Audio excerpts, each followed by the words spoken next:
სალხინოს საბავშვო ბაღის ყოფილი გამგე ამტკიცებს, რომ ადგილობრივ არჩევნებში დამკვირვებლად ყოფნის შემდეგ სამსახურიდან პოლიტიკური ნიშნით გაათავისუფლეს, რადგან მის საარჩევნო უბანზე ოცნებამ არჩევნები წააგო. ბაკონა მორგოში ამბობს, რომ მის უბანზე მარტვილის ახლანდელი მერის თორნიკე ჯანაშიას წაგება არ აპატიეს. ეს ჩვენი მერი არ გავიდა. შეიძლება ამაშიც მადანაშაულის. დავიწყეთ მუშაობა, რაც შეიძლებოდა ყველაფერი გავაკეთეთ, მაგრამ არ მიიღო ხმა და რა ვქნა ახლა მე არაფერ შუაში არ ვიყავ. ხო და არის ხმები, რომ სამიზნე იყავითო, ხელმძღვანელი უნდა შევცვალოთო. ბაღის ყოფილი გამგე გვიყვება, რომ არჩევნებიდან 1 წლის შემდეგ საბავშვო ბაღში გაფუჭებული რძის ნაწარმი მიზანმიმართულად შეიტანეს.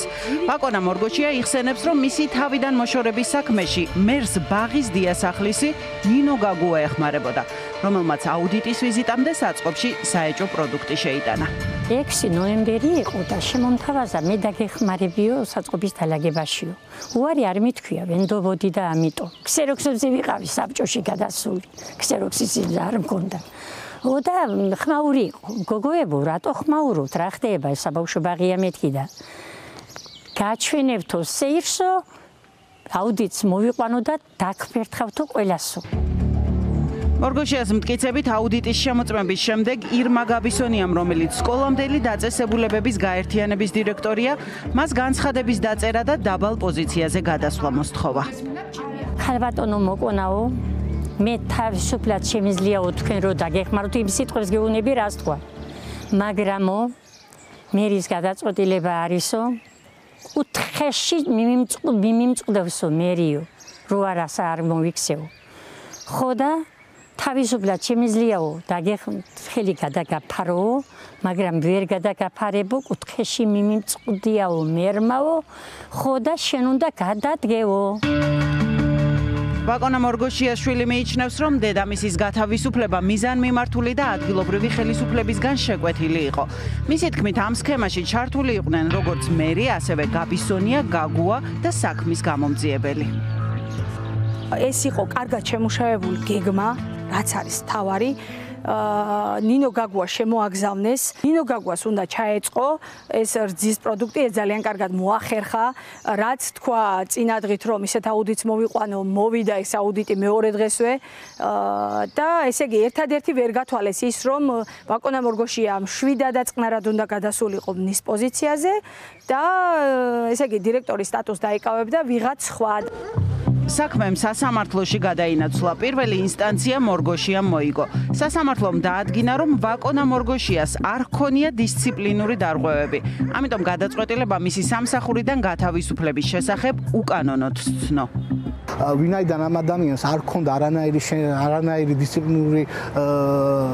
დისციპლინური რამე სახდელი დადებული ამ ხნის განმავლობაში, ასე პირდაპირ უმაღლესი დისციპლინარული სახდელის დადება რაც გამოიხატა სამსახურიდან განთავისუფლებაში, ეს ცნო უკანონოდ. ეს გასაჩივრებული იქნა მოწინააღმდეგე მხარის მიერ სააპელაციო სასამართლოში და სააპელაციო სასამართლომ აქ შემოიტანა სრულიად გაუგებარი ესე იგი გარემოება და აღნიშნა, რომ თითქოს ეს ვადაგასული რძის ნაწარმი ბავშვებს უკვე ჰქონდათ მიღებული. ფაქტიურად ბაკონა მორგოშიამ სააპელაციო სასამართლოში ეს საქმე წააგო. შემდეგ მოხდა ჩემს მიერ საკასაციო საჩივრის წარდგენა უზენაეს სასამართლოში და უზენაესმა სასამართლომ დასაშვებად არ ცნო აღნიშნული აუცილებლად მიმართავთ შემდეგ უკვე ევროპულ სასამართლოსაც.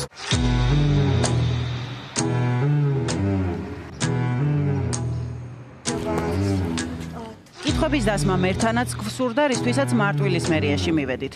თორნიკე ჯანაშია ადგილზე არ დაგვხვდა. დავურეკეთ, გვიპასუხა და მზად იყო ჩვენს კითხვებზე პასუხი გაეცა, თუმცა ბაკონა მორგოშიას სახელის ხსენების შემდეგ ტელეფონი გათიშა. ბატონო თორნიკე, გამარჯობა. ტელეკომპანია ფორმულადან გიკავშირდებით, ჟურნალისტი. ბატონო თორნიკე, ბაკონა მორგოშიასთან დაკავშირებით რამდენიმე კითხვა. მერისგან განსხვავებით კითხვებისთვის თავი არ აურიდებია ბაღების გაერთიანების დირექტორს. ირმა გაბისონია ჩვენთან საუბარში უარყოფს ბრალდებებს და ამბობს, რომ ვაკონა მორგოშიას ბაღის დირექტორის პოზიციიდან გათავისუფლების მიზეზი სამსახურებრივი მოვალეობის არაჯეროვნად შესრულება იყო.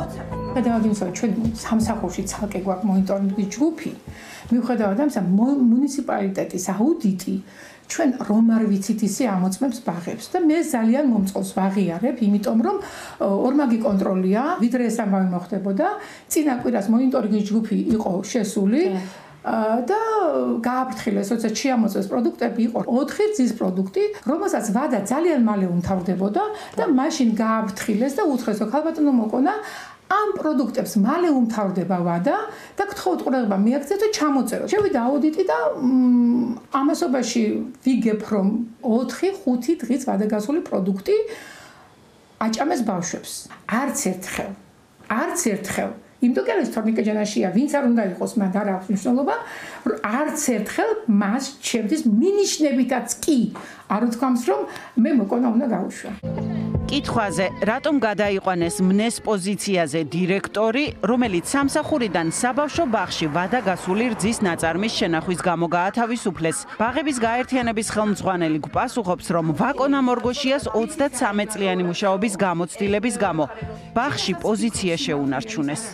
როდესაც მოვიდა ასე, მე ვუთხარი, რომ ვისაუბრეთ და იქით ოთახში ვისხედით ქალბატონებთან, ვუთხარი, რომ მოკონა მოდი ხა შენ შედი ამ ოთახში, ჩემს ოთახში და დაწერე ახსნა განმარტებითი ოღონდ თქო ღვთისგულის თქო ესე ვუთხარი, დაწერე სიმართლე მეთქი, როგორც იყო. მე მოვიდა და დაწერა ეგ ყველაფერი და შემოვიდა ახსნა განმარტებითი ჩემთან.